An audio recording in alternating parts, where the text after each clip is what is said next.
संत कौन? देवऋषि नारद बहुत बड़े संत थे। वे जहाँ चाहें आ जा सकते थे। नारायण के भक्त थे। लेकिन एक बार उनके मन में यह जानने की इच्छा पैदा हुई कि आखिर संत कौन होता है। श्री कृष्ण जी के पास गए और अपनी जिज्ञासा बताई। बोले, भगवान, मेरी शंका का समाधान करें। श्री कृष्ण ने कहा, नारद जी, आप अमुक यादव के पास जाओ। उसकी पत्नी गर्भवती है। उसके घर बच्चा पैदा होने वाला है। जब बच्चा पैदा हो तो तुम उस बच्चे से यह सवाल पूछना, वह सब कुछ बता देगा। नारद जी यादव के घर पहुंचे, उनसे मिले और बोले, तुम्हारे घर बच्चा पैदा होने वाला है। मैं उससे मिलना चाहता हूँ। जब तक बच्चा पैदा ना हो मैं यहीं इंतजार करूँगा। एक दिन बच्चे ने जन्म लिया। नारद जी खुश हो गए। बच्चे के पास गए और अपना प्रश्न रखा। भगवत कृपा से बच्चे ने नारद जी का प्रश्न सुना और बहुत जोर से हंसने लगा। यह देख नारद जी हैरान हुए। वह सोचने लगे, बच्चा कुछ ही घंटों का है और यह मेरा प्रश्न सुनकर खिलखिलाकर हंस रहा है। आश्चर्य! क्या कुछ गलत पूछा? क्या इसने मुझे पागल समझा? लेकिन यह तो बच्चा है और इन दुनियावी चीज़ों का इसे क्या पता। और फिर नारद जी ने देखा बच्चे की रंगत बदल रही है। बच्चे की हंसी खत्म हो रही है। वह चुप होता जा रहा है। नारद जी ने फिर पूछा, मेरे प्रश्न का उत्तर तो अभी बाकी है, उत्तर तो देते जाओ। बच्चे ने कहा, अमुक ब्राह्मण के घर गाय बछड़ा देने वाली है। तुम्हारे प्रश्न का उत्तर वह बछड़ा ही देगा। वह सब कुछ जानता है। और यह कहते ही बच्चे ने प्राण त्याग दिए। यह देख नारद जी हैरान हुए। जब मेरे प्रश्न का उत्तर एक मानव नहीं दे सका तो एक बछड़ा कैसे देगा? नारद जी निराश हुए। ब्राह्मण के घर गए। बछड़े ने जन्म लिया। उसने होश संभाली। नारद जी ने उससे अपना प्रश्न पूछा, संत कैसा होना चाहिए? संत कौन होता है? बछड़े ने ध्यान से नारद जी का प्रश्न सुना।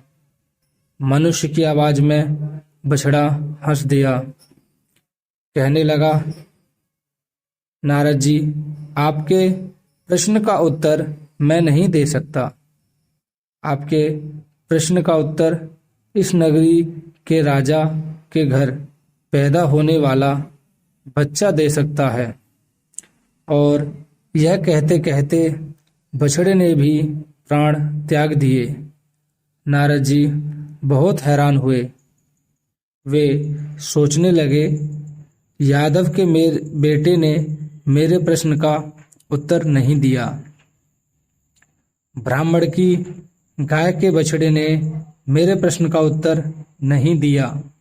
दोनों ही मेरे प्रश्न का उत्तर देने से पहले ही मर गए। अब भला राजा का पुत्र क्या उत्तर देगा? कहीं वह भी मर गया तो मेरा प्रश्न अधूरा ही रह जाएगा। कभी उत्तर नहीं जान पाऊंगा। फिर भी नारद जी राजा के घर गए। वाकई राजा के घर संतान पैदा होने वाली थी। नारद जी वहां बैठ गए। आखिर राजा के बेटे ने जन्म लिया। नारद जी शिशु के पास गए और अपना वही प्रश्न उसके सामने रखा, संत कैसा होना चाहिए? संत कौन होता है?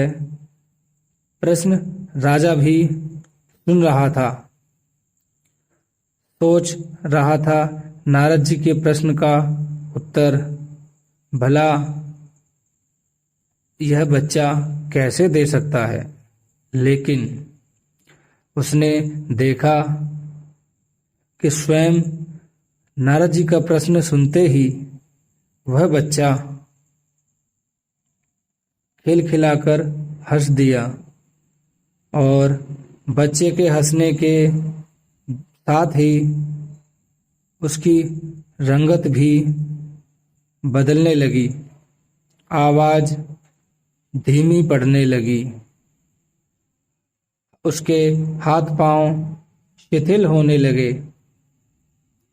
यह देख नारद जी बहुत डर गए। राजा भी कांप गया।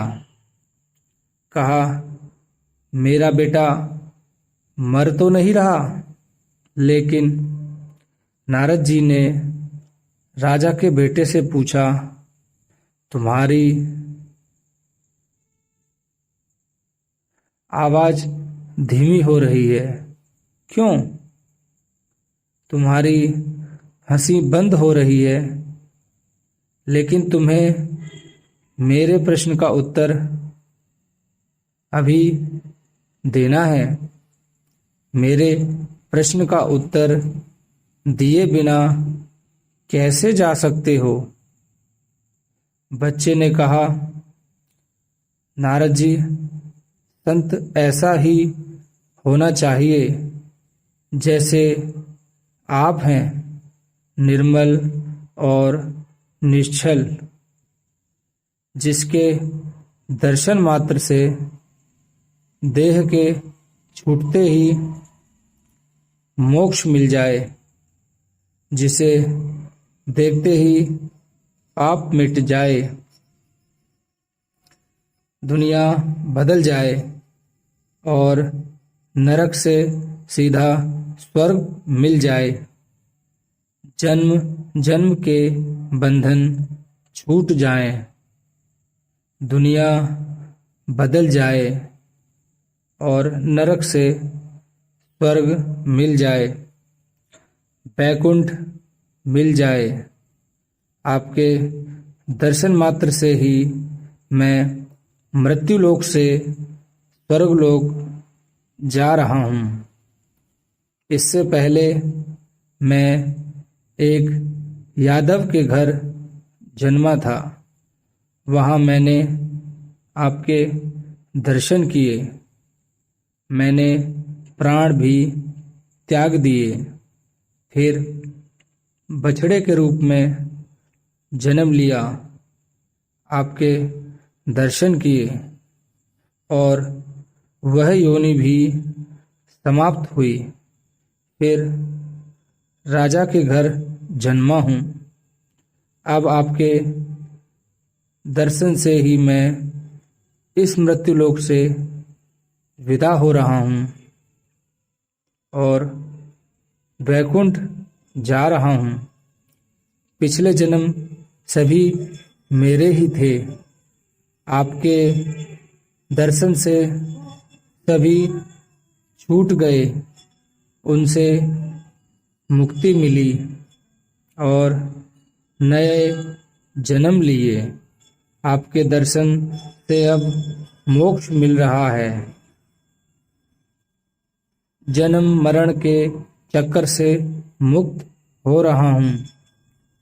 संत ऐसा ही होना चाहिए, आप जैसा। तो दोस्तों, कैसी लगी है वीडियो? अगर अच्छी लगी हो तो वीडियो को लाइक करें, चैनल को सब्सक्राइब करें। जय श्री कृष्ण दोस्तों।